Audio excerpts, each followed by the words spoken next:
So as you've seen, we've been catching some monsters, doing some long lining, and that's crankbait fishing basically. And I noticed in the comments, you guys have had a lot of questions about what kind of setups I'm using to kind of long line those crankbaits, and in general just fish cranks, you know, whether it's 10XDs, 6XDs, 5XDs, you know, tiny, medium, mid-depth, super deep, whatever you want to do.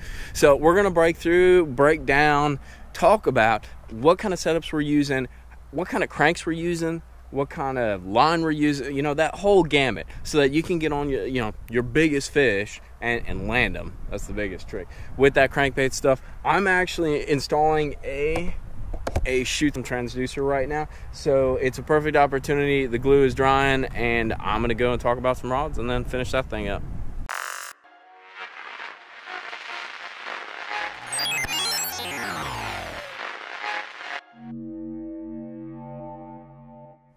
So let's get started here, guys.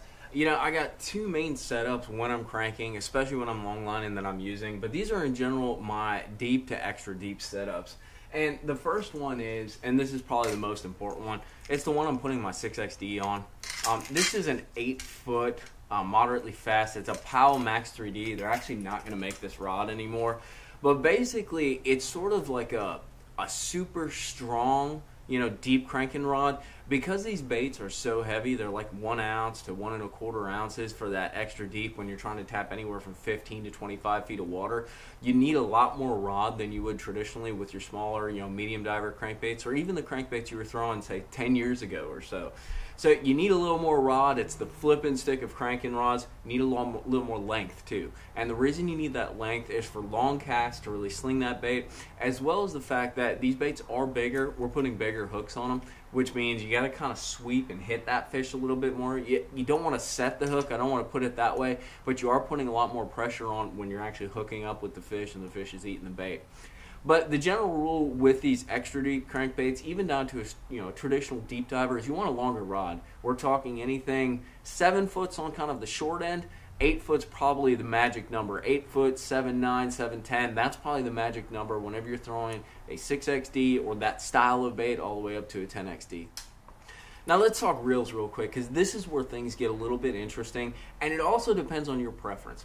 So when I'm throwing a 6XD or cranks diving that range from 12 to, say, I don't know, like 20 feet of water, probably, you know, the 6XD, 5XD range. And just a note, the only reason I'm using those baits is because a lot of people know them. So when I'm saying them, it's kind of like a keyword. You guys will be able to pick out the depth ranges and the size and styles of baits I'm talking about. But really, this applies to any bait in that sort of general category.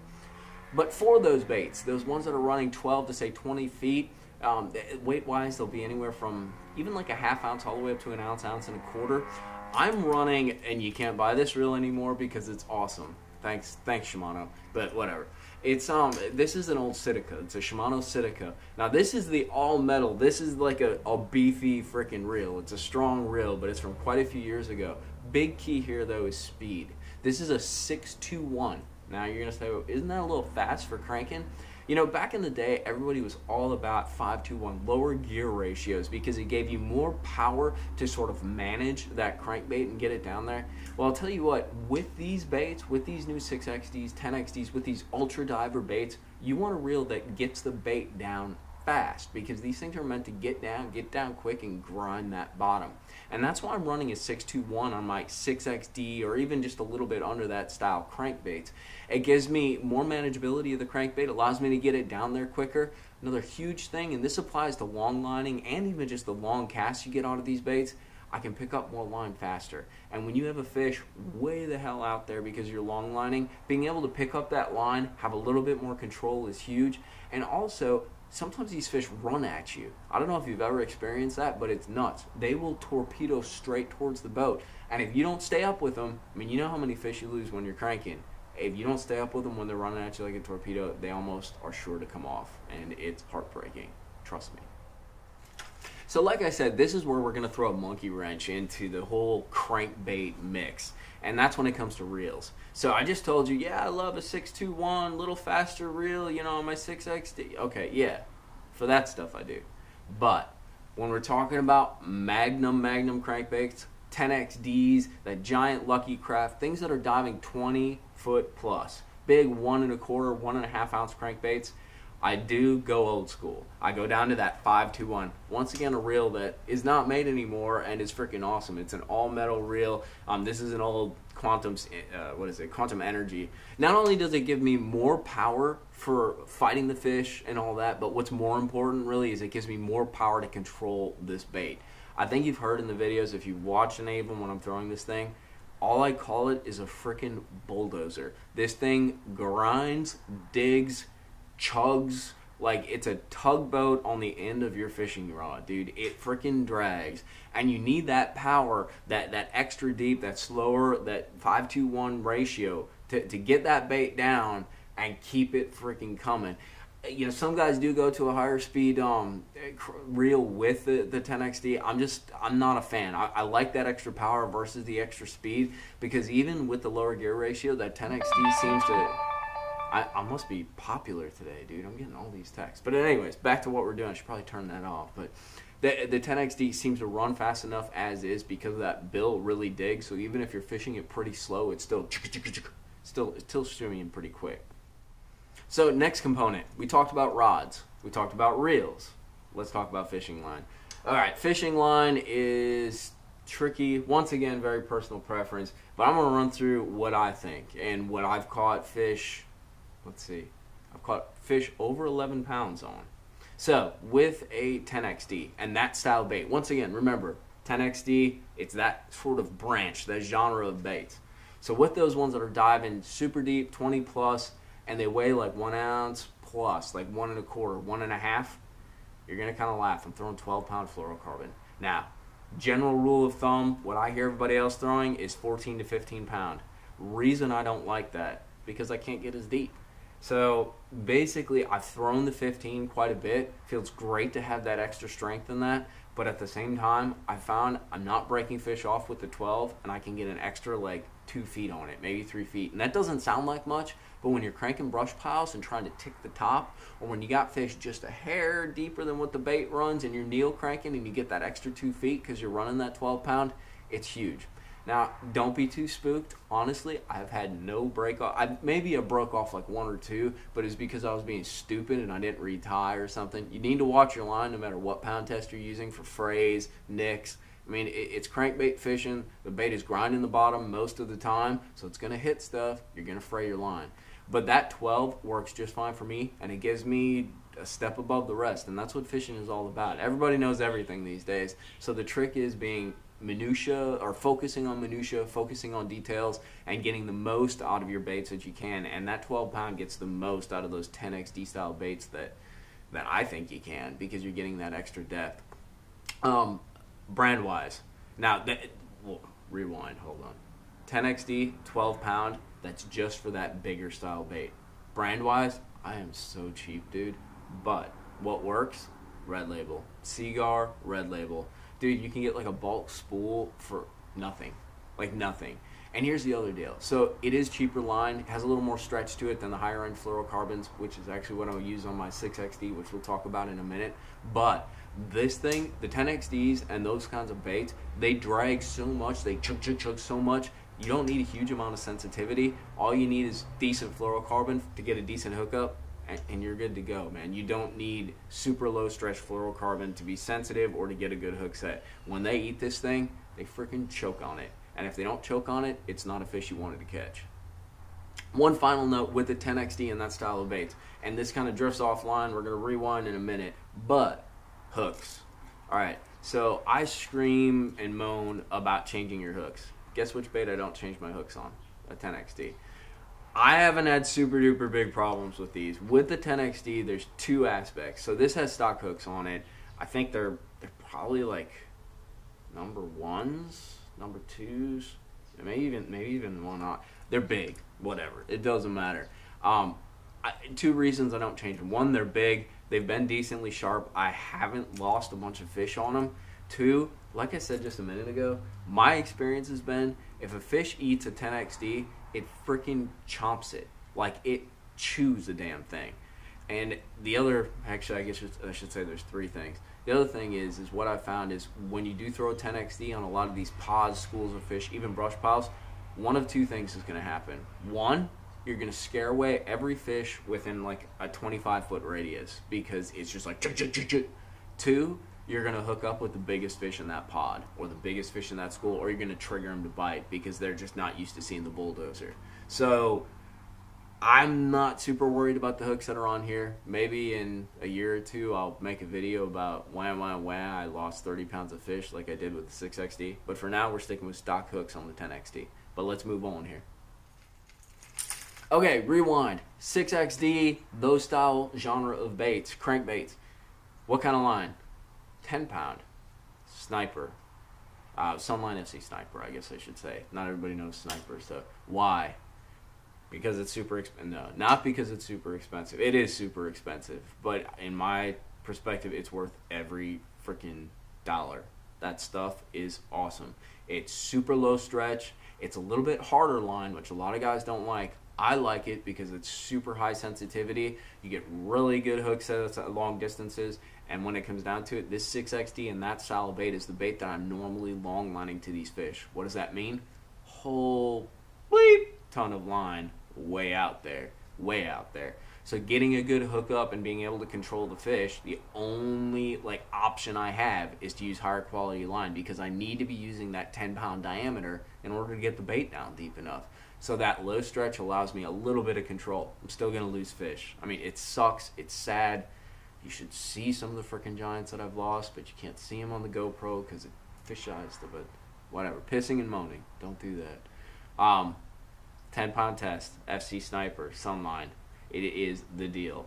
10 pound on the 6XD style. It'll get you the most depth-wise. I've played around with 8. 8's getting a little sketchy. It's super thin, you get way down there, but it's sketchy when you get like a fish on, say, over like 6-7 pounds, especially with these big rods. It's not like when you're using a spinning rod when you have a lot of drag and a lot of tip to play with. These bigger rods for these bigger crankbaits, these extra deep divers, if you will, they got some balls, they got some beef on them.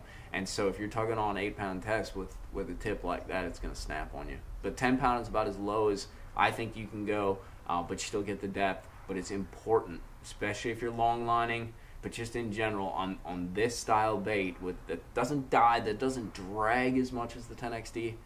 That Sniper is the deal. It's worth it, man. Trust me. Last but not least, what colors? What colors crankbaits am I throwing right now? What kind of stuff am I focusing on right now with these style baits, and what kind of stuff that you maybe want to focus on? Obviously, Florida is weird. Florida's always weird, so it's still weird to me, and I live down here, but whatever. So down here, though, colors. Well, I kind of showed it to you. What do you need? Something that looks like a brim and something that looks like a shad. So what does that translate to? Something dark with stripes on it, or some green, or something freaking white. Now, wild card is you always want to have something bright, citrus shad, something like that blue and yellow on it. So basically, bright shad, bluegill. That's what you want to mimic. Those colors will cover you in almost any situation. You want to interchange, and don't be too discretionary based upon light. I've caught a lot of fish when it's perfectly sunny out on a fluorescent colored bait, like that whole smallie complex. You know, they eat, the brighter it is, the harder they eat it. You definitely want to play with that. And be thinking about forage too. I've been in situations where basically, say I'm cranking like this shad style bait. You know, it's beautiful, looks just like a gizzard shad or a threadfin shad. Catching a lot of fish up to 3 or 4 pounds. Awesome. I hate colors. I don't hate colors. I'm not a huge fan of colors, but I'll switch to something like a brim colored bait, and I'll catch like a 6. Now, I don't know if that applies all over the place, but I do know in Florida, I can attest to it in almost any lake, that the biggest fish on the lake are going to eat brim. There's like a couple exceptions. Like one of them is when they're eating big gizzard shad during the winter that are dying and stuff like that. But overall, the biggest fish in these Florida lakes are eating brim. It doesn't mean they're the easiest to catch. It doesn't mean it's going to happen all the time, but that is what they eat. All right, so we did say we were going to talk about where, when, how to throw it. This time of year, what is it? It's like fall, winter, spring for us. Kind of screwed up. Yeah, that's welcome to Florida. But, you know, it's cold everywhere right now. And the big trick with crankbaits is they're hard baits. My experience has been, when I lived in Wisconsin, when I lived in North Florida, which is pretty darn cold actually this time of year, hard baits are the key. Fish, they'll eat soft plastics, they'll eat little finessey crap this time of year, but in the end, they're going to focus on hard baits. It's something with the water temperature and the way things work. Maybe it also has to do with the fact you almost need to get a reaction bite out of them versus trying to finesse them out. You can't fish slow enough, you can't fish light enough line. You need them to react to it, and you're not going to get a bunch of bites, but that's the only way to trigger them. So what I'm focusing on right now is I'm focusing on medium to deeper flats, as well as shell bars. Fish seem to be using those in anywhere from 15 to 25 feet of water to basically stage. Especially in the mornings, they're eating a lot of shad, eating a lot of brim swimming on those things. It's a break. It's that main break before they kind of start moving into the grass, before they start moving into spawn, pre-spawn into those like real shallow flats and stuff along those lines before they really trigger into the grass. And a crankbait you can't beat for covering water. You're finding hard spots, you're finding little turns. Sometimes you find wood and you hang your bait, but at least you know it's there. But that's kind of the thing with the cranks right now. I'm able to cover a lot of water because the fish seem to be spread out. When you find them, they're potted up, but they are spread out. You go through a lot of dead water, burning a lot of dead water in order to find them. And once you find them, I'll catch some more on the crank, but then I'm going to use other techniques. It's standard, dude. It's what everybody says. You find them, you slow down, you drag, you throw weird ninny stuff like hair jig. You mix it up a bit. But the big thing, outside of Florida, I don't want to tell you guys how to fish because I obviously don't know everything, and I don't know everything about where you're at. But this time of year, when I did fish in a much colder, more seasonal environment, both Wisconsin and North Florida, and North Florida fishes a lot like a lot of the Southeast. I was fishing a lot of impoundments up there, Rodman, Russo. These are sort of, I guess you'd call them lowland to midland impoundments. They're dammed up rivers that are all flooded out. They got stump fields on them, but they do have a main river ledge and some creek channels. But it's all about breaks. Breaks are key, and figuring out which set of breaks are key. And that's why a crankbait is good, because the fish, for instance, say you have like a week of freaking 30 to 50 degree weather, just freezing, dude. Those fish will push out and they'll get on that main river channel. They'll get in that winter function. They're looking for steep outside turns.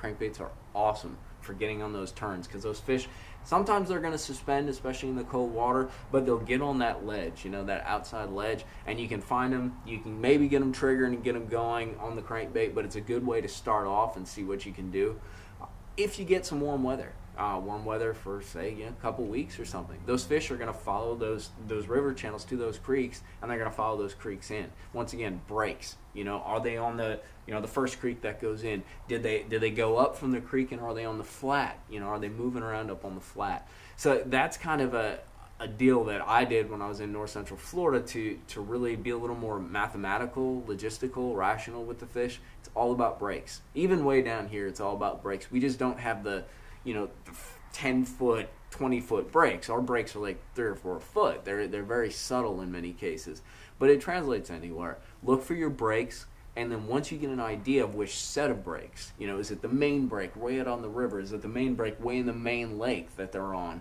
Are they in a ways? Have they started moving into stage? Do we have a warm weather period? Are they in those sort of medium breaks, 10 to say 13 foot, 8 to 12 foot? Are they in more towards the grass by like a creek that swings in by the grass? But are they hanging outside the grass on that creek swing, just waiting for that weather to warm to go in? Those are the kind of things that crankbaits are great at revealing, and they catch freaking giants, dude. If you've watched any of the videos lately, granted, I'm using my graph a lot, and I'm really hedging what I've understood and learned with the graph. But dude, those fish, they're eating freaking crankbaits, and they're monsters. Like that one 11 plus ate a freaking 6XD, like a freaking crank, chomped it.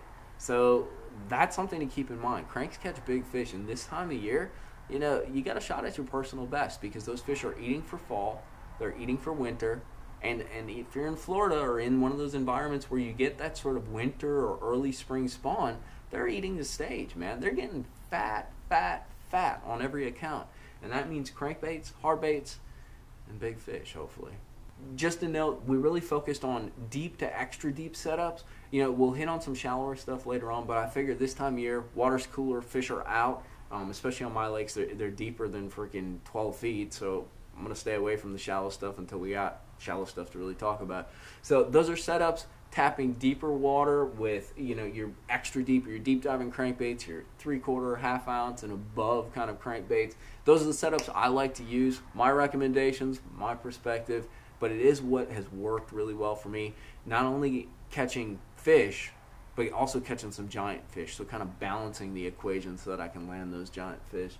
But I hope you enjoyed it. I hope this addresses some of the comment questions that I saw. If you guys have some more questions or anything, hit me up. Once again, I'm not the all-knowing. I freaking don't know a lot, but just trying to share my perspective so that you guys can tell me what you're thinking, and maybe we both can get better in the process. So like the vids, subscribe if you really like it, support real fishing, and tight lines, guys. If you got any more questions, hit me up.